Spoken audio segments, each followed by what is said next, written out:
மூன்றாவது முறையாக உயர்த்தப்பட்ட மின்சார கட்டணம். மூடப்படும் தொழில் நிறுவனங்களால் பல்லாயிரக்கணக்கானோர் வேலை இழக்கும் அபாயம். பால் விலை உட்பட பேருந்து கட்டணம், சொத்து வரி என அனைத்தும் பன்மடங்கு உயர்வு. கஞ்சா உள்ளிட்ட போதை பழக்கத்திற்கு அடிமையாகி எதிர்காலத்தை இழக்கும் இளைஞர்கள். நாள்தோறும் அரங்கேறும் கொலை, கொள்ளை உள்ளிட்ட சட்டம் ஒழுங்கு சீர்கேடுகள். செய்வதறியாது விழி பிதுங்கி நிற்கும் தமிழக மக்கள்.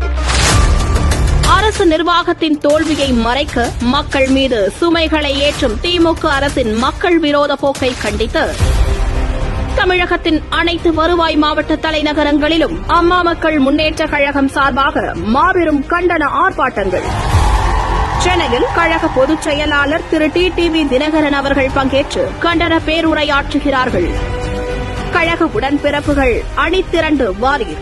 இடம் வள்ளுவர் கோட்டம். நாள் 22/7/2024. நேரம் காலை 10 மணி.